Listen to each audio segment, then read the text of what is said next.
काल झालेल्या मराठवाड्यातील अवकाळी पावसामुळे छत्रपती संभाजीनगरसह अनेक जिल्ह्यामध्ये मात्र मोठं नुकसान झालेलं आहे. मी आज छत्रपती संभाजीनगरच्या आडूळ या परिसरामध्ये आलेलो आहे. आपण पाहू शकता माझ्या पाठीमागं हे जे कांदा उत्पादक शेतकरी आहेत, त्या कांद्याचं मात्र अक्षरशः मोठ्या प्रमाणामध्ये नुकसान झालेलं आहे. हा कांदा जो आहे तो हातातोंडाशी आला होता, मात्र काल झालेल्या गारपिटीमुळे त्याचं प्रचंड नुकसान झालं. पूर्ण कांदा हा आडवा झालेला आहे आणि या कांद्यासाठी शेतकऱ्यांनी लाखो रुपये खर्च केलेले आहे, मात्र शेवटी हाती निराशाच आल्याचं आपल्याला पाहायला मिळतं.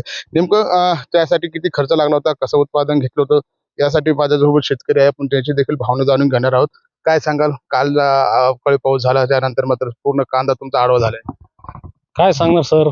पहिल्या अगोदरचं पीक होतं कपाशीचं. अतिवृष्टीनं ती कपाशीचं काही हाती पडलं नाही, खर्च पण निघला नाही.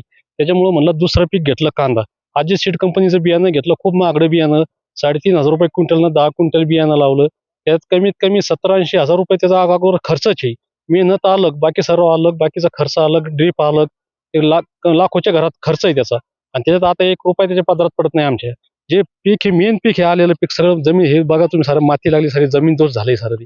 काही पडलं, काही पदरात पडलं नाही. पहिलं पीक गेलं आणि दुसरं पण पीक गेलं. आता वर्षभर करायचं काय? एकतर आम्ही ते बँकेच्या कर्जमाफीमध्ये पण बसत नाही आणि आता पुढच्या वर्षीचा खर्च करण्यासाठी आम्हाला बँक दुसरं कर्ज पण देऊ शकत नाही. आता 1 वर्ष काढायचं कसं, हे आता आमच्या मागे मोठा प्रश्न पडलेला आहे. मला सांगा, हे कधी लागवड केली होती आणि साधारणतः हे जे काही आहे ते हे किती दिवसानंतर तुम्ही काढणार होता?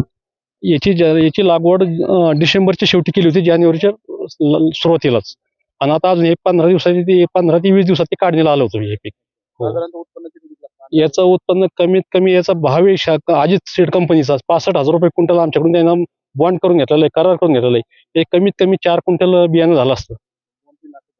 3-3.5 लाखाचं बियाणं झालं असतं. ते खर्च वजा जाऊन आम्हाला 2-2.5 लाख रुपये आमच्या पदरात पडले असते. 2 लाख आमचा वर्षाचा खर्च निघाला असता. पण मला सांगा, आता हे जे काही नुकसान झालेलं आहे, तुमचा करार झालेला आहे त्या कंपनी सोबत, तर याचं काही नुकसान भरपाई ती कंपनी देईल? कंपनी काहीच देऊ शकत नाही. त्याने फक्त आम्ही बियाणं त्यांना घालण्यासाठी त्याने आमच्याकडून बॉन्डवर करार करून घेतलाय, व तुम्ही दुसऱ्याला बियाणं विकू नये, आम्हालाच बियाणं द्यावं म्हणून सांगितलं. काही नाही, त्यांना कंपनीला काही घेणं नाही त्याच्याशी. ते कशाला देतील आम्हाला?